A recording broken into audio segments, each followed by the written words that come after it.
Number one, put God first. Put God first in everything you do.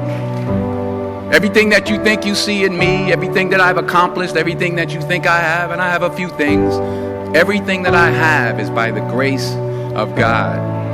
Understand that. It's a gift.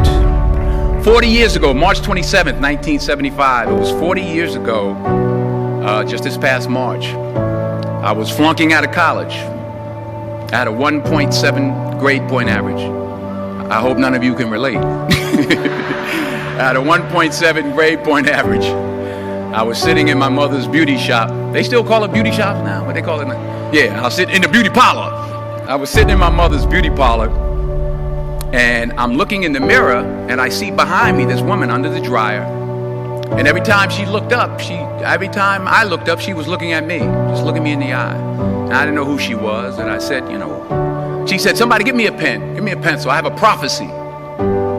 March 27, 1975, she said, boy, you are going to travel the world and speak to millions of people. Now, mind you, I was flunked out of college. I'm thinking about joining the army. I didn't know what I was going to do, and she's telling me I'm going to travel the world and speak to millions of people. Well, I have traveled the world, and I have spoke to millions of people. But that's not the most important thing, the success that I had. The most important thing is that what she taught me and what she told me that day has stayed with me since. I've been protected. I've been directed. I've been corrected. I've kept God in my life, and it's kept me humble. I didn't always stick with him, but he always stuck with me. So stick with him in everything you do. If you think you want to do what you think I've done, then do what I've done and stick with God. Number two, fail big. That's right. Fail big. Today is the beginning of the rest of your life, and it can be very frightening. It's a new world out there. It's a mean world out there, and you only live once. So do what you feel passionate about.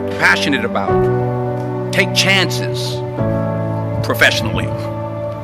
Don't be afraid to fail. There's an old IQ test, was 9 dots, and you had to draw 5 lines with a pencil within these 9 dots without lifting the pencil. The only way to do it was to go outside the box. So don't be afraid to go outside the box. Don't be afraid to think outside the box. Don't be afraid to fail big, to dream big. But remember, dreams without goals are just dreams, and they ultimately fuel disappointment. So have dreams, but have goals. Life goals, yearly goals, monthly goals, daily goals. I try to give myself a goal every day. Sometimes it's just to not curse somebody out. Simple goals, but have goals. And understand that to achieve these goals, you must apply discipline and consistency. In order to achieve your goals, you must apply discipline, which you've already done, and consistency every day, not just on Tuesday and miss a few days. You have to work at it every day. You have to plan every day. You've heard the saying, we don't plan to fail, we fail to plan. Hard work works. Working really hard is what successful people do. And in this text, tweet, twerk world that you've grown up in, remember, just because you're doing a lot more doesn't mean you're getting a lot more done. Remember that. Just because you're doing a lot more doesn't mean you're getting a lot more done. Don't confuse movement with progress. My mother told me, she said, yeah, because you can run in place all the time and never get anywhere. So continue to strive, continue to have goals, continue to progress. Number 3, you'll never see a U-Haul behind a hearse. I'll say it again. You'll never see a U-Haul behind a hearse. I don't care how much money you make, you can't take it with you. And it's not how much you have, it's what you do with what you have. We all have different talents. Some of you will be doctors, some lawyers, some scientists, some educators, some nurses, some teachers.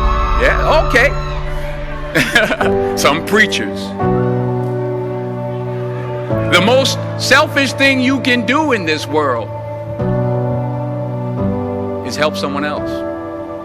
Why is it selfish? Because the gratification, the goodness that comes to you, the good feeling that I get from helping others, nothing's better than that.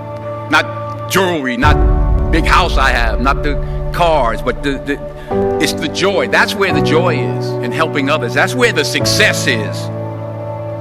Finally, I pray that you put your slippers way under the bed tonight, so that when you wake up in the morning, you have to get on your knees to reach them.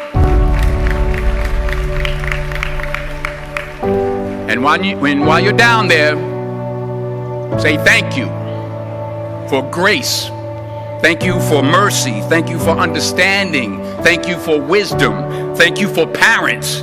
Thank you for love. Thank you for kindness. Thank you for humility. Thank you for peace. Thank you for prosperity. Say thank you in advance for what's already yours. That's how I live my life. That's why I am. One of the reasons why I am today. Say thank you in advance for what is already yours. True desire in the heart for anything good is God's proof to you, sent beforehand to indicate that it's yours already. I'll say it again. True desire in the heart, that itch that you have, whatever it is you want to do, that thing that you want to do to help others and to grow and to make money, that desire, that itch, that's God's proof to you, sent beforehand already to indicate that it's yours. And anything you want good, you can have.